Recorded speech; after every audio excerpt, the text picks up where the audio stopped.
Hello प्यारे बच्चों। आशा करती हूँ आप सब स्वस्थ हैं। और ये है आपकी इंग्लिश वर्कशीट नंबर 22 जो आज आपको 14 दिसंबर 2020 को करनी है। बेटा ये आपकी बुक के chapter ashes that made trees Bloom पर बेस्ड है। ऐसी राख, एशेस क्या होती हैं? राख, जलने पर जो राख बच जाती है। ऐसी राख जिसने सभी पेड़ों को फूलों से भर दिया। ट्रीज ब्लूम, फूलों से भर दिया। सारी चीज़ें खिल उठी, हरे भरे हो गए, भर गए वो। तो अब फन फैक्ट देखिए, क्योंकि ये जो स्टोरी है ये जापानीज स्टोरी है, जापानीज कल्चर पर बेस्ड कुछ बातें इसमें आपको स्टोरी में बताई गई हैं। तो एक फन फैक्ट भी आपको बताया गया जो मज़े की बात। देखिए, do you know that people in various countries have different ways of eating? Like in India we like to eat with hands, spoon. Similarly, people in Japan eat with chopsticks. ये डंडियाँ देख रहे हो बेटा आप? एक हल्की सी मोटी होती है और एक दूसरी थोड़ी सी पतली होती है और आगे से पॉइंटेड होती है। आप कभी देखेंगे जापानीज़ को खाते हुए तो जो आप नूडल्स खाते हैं वो, या राइस खाते हैं, वो सभी चीज़ें वो चॉपस्टिक्स की मदद से खाते हैं, अपनी फिंगर्स में फंसा के। चलिए अब अपनी वर्कशीट पर बढ़ते हैं आगे। तो ये चैप्टर का एक एक्सट्रैक्ट है। In the good old days of the daimyos, there lived an old couple whose only pet was a little dog. तो डायमियोज उनके गॉड हैं। उनके समय में जो सब सुख से रह रहे थे, सब लोग बहुत प्यार से रह रहे थे। उस समय में एक बुजुर्ग कपल था, एक दंपति थे जिनका एक ही पालतू जो था वो कौन था? ओनली पेट था जो पालतू पशु उनका है वो एक little dog. Having no children, उनका कोई बच्चा नहीं था। They loved it as though it were a baby, और वो उस डॉग को भी इस तरह से प्यार करते थे जैसे कि वो उनका बच्चा है। The old dame they made it a cushion of blue crepe, उन्होंने ब्लू क्रेप का उसके लिए क्वेश्चन बनाया। एट मील टाइम मोको, अब उसका नाम क्या है? Moko, for that was its name, would sit on it as snug as an any cat. तो जब भी वो खाना खाता था तो वो उस क्वेश्चन पे बैठता था। और बेटा ये जो डेम का मतलब है, ये डेम आप वर्ड जो देख रहे हैं ये ओल्ड लेडी के लिए यूज होता है। तो ओल्ड लेडी ने यहाँ पर क्या किया था? जो समथिंग स्पेशल अगर कोई करता है तो वो ओल्ड लेडी ने किया था। दे made it question of blue crepe, उन्होंने ब्लू क्रेप का क्वेश्चन बनाया। एट मील टाइम मोको, for that was its name, would sit on it, और मोको जिसपे कि बैठे अपने डिनर टाइम के जो अपने मील टाइम जब भी अपना खाना खा रहा है किसी भी समय उस पर बैठ सके। It as snug as any cat, बिल्कुल अपने एक चुस्ती के साथ। स्नग, तो यहाँ पर स्नग का मीनिंग चुस्ती के लिए है। तो उसके बाद है बेटा, वैसे कोजी के लिए स्नग का यूज़ भी होता है, स्नग वर्ड का। The kind people fed the pet with tidbits of fish from their own chopsticks, वो फिश के जो टुकड़े हैं, टिडबिट्स ऑफ फिश जो थे वो किससे? चॉपस्टिक से खुद खिलाया करते थे उसको। And all the boiled rice it wanted, और जितना भी बॉयल्ड राइस वगैरह जो है वो खुद चॉपस्टिक्स की मदद से। देखिए अभी आपको बताया था ना, जो जैपनीज हैं वो चॉपस्टिक्स की मदद से खाना खाते हैं। Thus treated the dumb creature loved its protectors like a being with a soul, और इसी तरह से वो जो डम क्रिएचर है जो बोल नहीं सकता, डम कौन होता है? जो गूंगा है, तो वो बोल नहीं सकता लेकिन वो भी उसी तरह से इनको बिल्कुल अपने दिल से, अपनी आत्मा से प्यार करता था, सच्चे मन से प्यार करता था। The old man being a rice farmer, जो ओल्ड मैन है वो राइस फार्मर थे। Went daily with a hoe and spade into the fields, तो ये होता है बेटा, ये जो इंस्ट्रूमेंट है इसको हो या स्पेड बोलते हैं। Working hard from morning to until ओ टेंटो सामा, तो यहाँ पर क्या है? जब तक सूरज, मॉर्निंग, अर्ली मॉर्निंग से वो मेहनत करते थे। ओ टेंटो सामा, यहाँ पे सन के लिए दूसरा वर्ड यूज़ किया गया है, जो जापानीज वर्ड है ओ टेंटो सामा।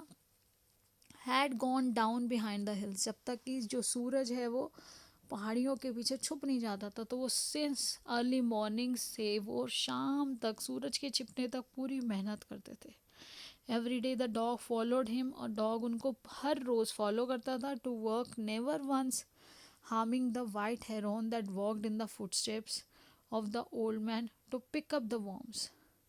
और कभी भी उसने, वो जो वाइट हेरोन है जो पक्षी है, वो भी साथ साथ पैरों के बीच में चल रहा होता था वॉर्म्स को पिक करता हुआ, कभी उसको भी कोई नुकसान नहीं पहुंचाया. For the old fellow was patient and kind to everything that had life and often turned up a sword on purpose to give food to the birds. तो वो जो पर्सन थे, वो जो ओल्ड मैन है, वो बहुत काइंड थे एनिमल्स के लिए भी, बर्ड्स के लिए भी, उनके लिए भी फूड प्रोवाइडिंग के लिए, हर तरह से वो सबका, कहते हैं ना कुछ लोग परोपकारी, परोपकारी होते हैं, परोपकार, दूसरों पर उपकार करने वाले, दूसरों का भला चाहने वाले, वो हर चीज़ में किसी भी जिस भी चीज़ में लाइफ है उसको नुकसान नहीं पहुंचाना चाहते थे. तो देखिए आज की जो वर्कशीट है उसके देखते हैं कंटेंट. उसमें क्या करना है हमें, match the following word meanings with their corresponding pictures. तो यहाँ पे वर्ड मीनिंग्स है और हमें उसके पिक्चर से उसको मैच करना है. ये डेमियोस लॉर्ड भगवान के लिए यूज़ हुआ है, जो जैपनीज़ गॉड को उन्होंने, ये इनकी पिक्चर है. हो या फिर स्पेड जो बोलते हैं, वो लॉन्ग हैंडल्ड गार्डनिंग टूल होता है, गार्डनिंग के लिए पेड़ पौधों के लिए जो टूल यूज़ होता है उसको कहा जाता है. ओ टेंटोसामा, जैसे कि अभी बताया गया, अनदर नेम ऑफ सन है, तो ये सन के लिए यूज़ होता है. इसके बाद आपका नेक्स्ट क्वेश्चन है बेटा, home did the old couple love. तो जो बुजुर्ग दंपति थे वो किसको प्यार करते थे, कैट नहीं, कैट तो वहाँ कोई थी नहीं, डॉग. और शीप और चिल्ड्रन बिल्कुल गलत है, ये तो आपको डायरेक्ट पता चल रहा है. देखिए ये पिक्चर से भी पता चल रहा है कि वो किसको प्यार करते थे, डॉग. उनका एक पेट डॉग था. दे made it a cushion of. तो अभी हमने पढ़ा था कि उन्होंने क्वेश्चन ऑफ क्या बनाया था, ब्लू क्रेप. बेटा सारे जो क्वेश्चंस के आंसर है यहीं पे हैं, आपको सिर्फ उसको ढूंढना है. तो ये देखिए ब्लू क्रेप, क्रेप एक कपड़े का नाम होता है, तो ब्लू कलर का जो क्रेप का कपड़ा है उससे उन्होंने क्या बनाया, उसके लिए कुशन बनाया, जिसपे वो क्या कर सकता था, जिसपे कि वो मील टाइम पर बैठ सकता था, डॉग. और यहाँ पर आएगा blue crepe. What was the name of the pet. तो बेटा the name of the pet यहाँ पर दिया गया है मुक्को. ये देखिए, तो नेम ऑफ द पेट आप सर्च करेंगे तो यहीं पे दिया हुआ होता है पैसेज में. इसी तरह से आपको एग्जाम में भी कोई भी पैसेज आ सकता है. ये प्रैक्टिस कराई जा रही है, आपको उसके लिए प्रिपेयर रहना है, इस तरह से आंसर्स ढूंढना सीखना है. The name of the pet was मुक्को.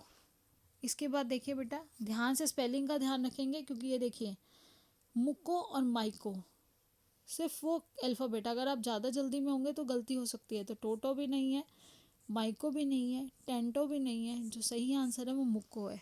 आपको ये बहुत ज़रूरी है समझना कि सही आंसर क्या है. अब है हमारा कोविड अप्रोप्रिएट बिहेवियर. तो आपको बेटा हमेशा याद दिलाया जा रहा है और बहुत ज़रूरी है, हमें कोविड के स्प्रेड को रोकना है और हम सबको अपनी जिम्मेदारी पूरी करनी है. To stay safe in the fight against कोविड-19, wear a mask, take care of the physical distance of 6 feet or 2 yards, as well as wash your hands regularly with soap and water. बेटा हम सबको ये याद रखना है, 2 गज दूरी, मास्क है ज़रूरी. आप सभी को सबको अवेयर करना है, खुद भी जागरूक रहना है, घर से बाहर नहीं निकलना है, जब तक कि कोई ज़रूरी काम हो बाहर मत निकलिए. एक ही बार बाहर निकलिए तो अपने सारे काम लिस्ट बनाकर जाइए, अपने पूरे काम जो भी घर से जा रहा है उसी को बोल दीजिए. बिना बात बाहर मत घूमिए. अगर आपको स्कूल से छुट्टी भी दी गई है या हम लोग सब घरों में बंद है, उसका कारण यही है कि कोविड स्प्रेड को रोका जाए और prevention is better than cure. बेटा हम इस परेशानी से जितना बचे रहेंगे उतना ही सुखी रहेंगे, क्योंकि परेशानी का रिज़ल्ट हर किसी पर, हर इंडिविजुअल की बॉडी पर अलग है. आपको अपनी इम्यूनिटी स्ट्रॉन्ग करनी है, बाहर का नहीं खाना है, जितना हो सके फल सब्जियां, कच्चे फल, अच्छा फूड खाइए, बैलेंस डाइट लीजिए, अपना भी ध्यान रखिए, अपने घर में परिवारजनों का भी, सबकी मदद करिए, सबका ध्यान रखिए. और देखिए ये चैप्टर भी हमें क्या बता रहा है कि हमें ह्यूमैनिटी को स्प्रेड करना है, हमें ह्यूमैनिटी की फीलिंग्स को डेवलप करना है, सबके भले के बारे में सोचना है. और आप सभी को बेटा रेगुलरली पढ़ाई करनी है. जो भी चैप्टर कराया जा रहा है इसको अपने टेक्स्ट बुक से भी करिए, इन टेक्स्ट क्वेश्चंस भी करिए. उसके बाद कुछ समझ नहीं आता तो आप पूछिए, टीचर्स से पूछिए, और समय पर करने से आप उसे अच्छे से कर पाएंगे. जब एक साथ सोचेंगे कि एग्ज़ाम में कर लेंगे तो बेटा ऐसा नहीं हो पाएगा। अभी आपके गूगल फॉर्म्स भी आपके पास आ रहे हैं, आपके एग्ज़ाम शुरू हो रहे हैं, तो आपको एग्ज़ाम मोस्ट प्रॉब्ली अभी ऑनलाइन ही देना पड़ेगा। तो उसमें भी क्वेश्चंस आएंगे, अगर आप प्रिपेयर रहेंगे तभी उसे टाइमली अगर प्रिपेयर कर लेंगे तभी आप अच्छे से दे पाएंगे अपना एग्ज़ाम। वन वर्ड आंसर होते हैं, वन सेंटेंस आंसर होते हैं। तो बेटा इस पूरे पैसेज में जैसे ये 3 क्वेश्चन है, इस तरह से बहुत सारे क्वेश्चंस बन सकते हैं। तो वही अगर आप ध्यान से पढ़ेंगे, समझ के पढ़ेंगे, तो क्वेश्चन कहीं से भी आ जाए आप इजीली आंसर कर सकते हैं। तो बेटा इसी तरह से बहुत अच्छे से ध्यान से पढ़िए। Keep learning and enjoying, stay blessed and healthy and be in touch. जुड़े रहिए, चैनल को सब्सक्राइब करके बेल आइकन को प्रेस कर दीजिए ताकि जैसे ही वीडियो अपलोड हो आपके पास मैसेज आ जाए, आपके पास नोटिफिकेशन आ जाए और आप समय पर काम कर सकें। Thank you, have a nice day.